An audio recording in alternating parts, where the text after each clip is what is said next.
तर नमस्कार मंडळी, आजची आपली रेसिपी आहे दुधी भोपळ्याची पराठे।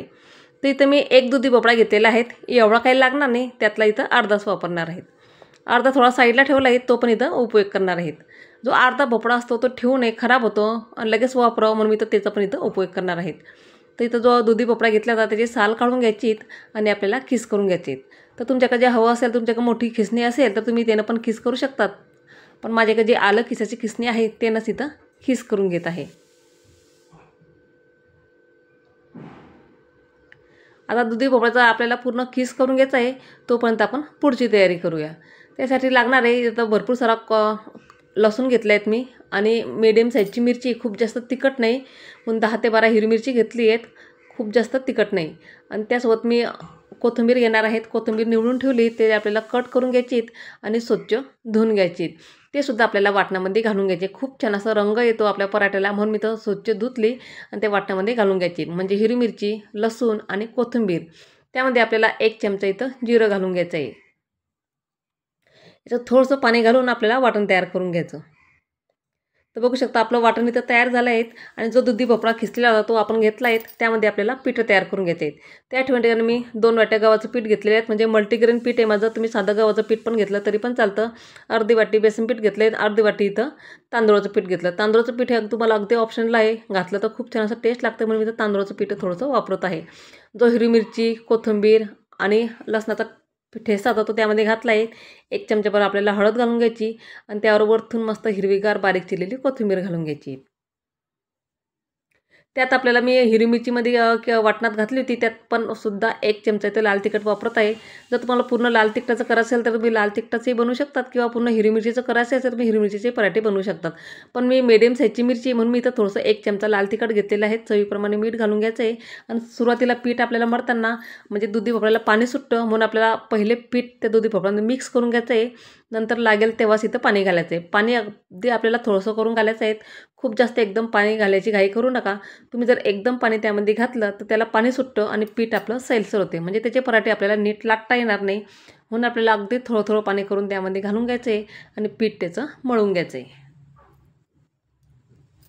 तर बघू शकता आपलं पीठ चांगलं असं मळलं गेलं, खूप जास्त सैलसर पण नाही झालं आहे। तर त्याला थोडंसं आपण तेलाचा हात लावून घेऊ, म्हणजे अजिबात त्याला कडकपणा राहणार नाही। आता हे जे पीठ मळलेलं आहे ते आपल्याला खूप जास्त वेळ ठेवायचं नाही, लगेच त्याचे पराठे करायला घ्यायचे आहेत। तुम्ही जर खूप जास्त वेळ बाजूला करून ठेवलं, पीठ हे साईडला ठेवलं तर खूप सैलसर होतं आणि त्याला पाणी सुटतं, म्हणजे लाटताना ते व्यवस्थित लाटल्या जात नाही। ते मी साईडला इथं तवा गरम करायला ठेवला आहे आणि जे पीठ मळलेलं होतं त्याचे आपल्याला छोटे छोटे गोळे तयार करून घ्यायचे आहेत आणि एक पोळी लाटून घ्यायची आहे। आता हे पोळी लाटताना डायरेक्टली तुम्ही तेल लावून पोळी लाटू शकतात, पण मी तसं न करता थोडीशी वेगळी पद्धत इथे वापरत आहे। म्हणजे आपली एक पोळी लाटून घ्यायची पराठ्याची, आता तुम्हाला जेवढी पातळ लाटता येईल तेवढी तिथे पोळी त्यामध्ये मी लाटून घ्यायची। आता लहान मोठे साईज तुम्ही कसे पराठे इथे बनवू शकतात, किंवा साधे सिंपल गोल जरी पराठे केले तरी खायला अगदी चविष्ट लागतात। तर हा पराठा आपला लाटून घेतला आहे, त्यावर थोडंसं आपल्याला तेल लावून घ्यायचं आहे। तेल तूप काहीही लावून घ्या, ते तुम्ही तेलच इथं वापरलेलं आहे। त्यात थोडंसं पीठ लावून घ्यायचं आहे मधोमध आपल्याला, आणि व्हिडिओमध्ये दाखवते त्याप्रमाणे आपल्याला आलटून पलटून थोडंसं फोल्ड करून घ्यायचं आहे। म्हणजे येणे ते पराठा आपला खूप मऊ राहतो, म्हणजे अगदी असं कडकपणा राहत नाही, खूप छान असा मऊसूत पराठा आपल्या इथं तयार होतो। किंवा साधा सिंपल तुम्ही गोल जरी पराठा लाटला तरीही चालतो। अशा पद्धतीने एकदा करून बघा, म्हणजे मुलांना पण आवडेल, मुलांना डब्याला दिला तर, आणि असे खायला चांगले लागतील। ते थोडंसं पीठ लावून घ्यायचं आहे त्याला, आणि तुम्ही हे पराठा गोल पण लाटू शकता, किंवा मी चौकोनी लाटणार आहे इथं तर तसेही लाटू शकतात। खूप छान दिसायला पण चांगलं दिसतात आणि खायला पण अगदी चविष्ट असतात। आता हे जो पराठा आहे तो आपल्याला मी तर लाटून घेते, तर जाड बारीक, आता पराठा जर म्हटलं तर खूप जास्त बारीक नसतं, थोडासा मिडियमच असतो। तर इथं मी चौकोनीच आकारामध्ये हा पराठा लाटून घेते, म्हणजे चौकोनी इथं उंडा तयार केला होता। हवं असलं तुम्ही साईडचे जे कडे असतात ते सुरीनं कट करून घेऊ शकतात, जर आवडत असेल तर, किंवा साधं असं पद्धतीने पण लाटला तरी पण चालतो। तुम्ही थोडेसे साईडला इथं कडे कट करून घेतले, म्हणजे छान असा आकार पण आला आहे त्याला चौकोनी। तवा गरम करायला ठेवला आहे, त्यावरच आपल्याला हा पराठा लाटून घ्यायचा आहे।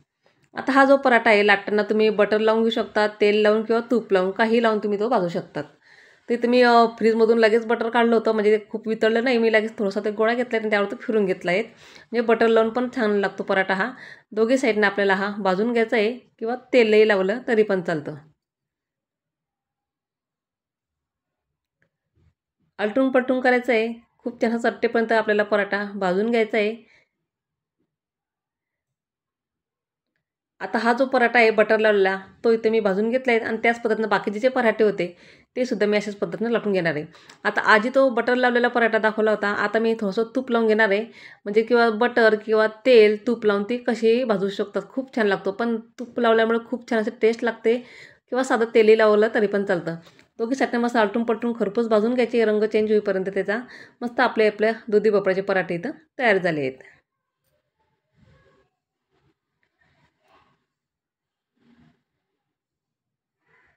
अशा पद्धतीने मी पूर्ण पराठे इथं लाटून घेतलेले आहेत आणि ताट तयार करून. तर मी डाळ भात पण केला होता, कारण मुलाला डाळ भात डेली लागतो. तर दही ठेवले किंवा तुम्ही शेंगदाणे चटणी घेतली तरी त्यासोबत तरीही चालतं. तर इथं मी दही आणि डाळ भात आणि चटणी केली होती.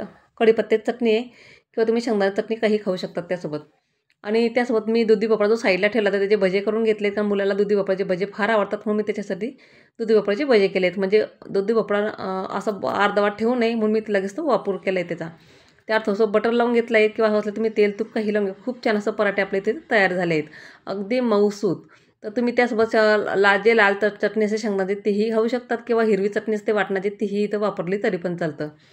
तर बघितलं ना, अगदी सोप्या पद्धतीचे पराठे इथं झालेले आहेत. तर मैत्रिणींनो, आजचा व्हिडिओ तुम्हाला माझा कसा वाटला मला तर नक्की कमेंट करून सांगा. व्हिडिओ आवडला असेल तर एक लाईक नक्की करा. चला तर भेटूया पुढच्या अशा नवीन व्हिडिओमध्ये किंवा नवीन रेसिपीजमध्ये. तोपर्यंत नमस्कार सगळ्यांना.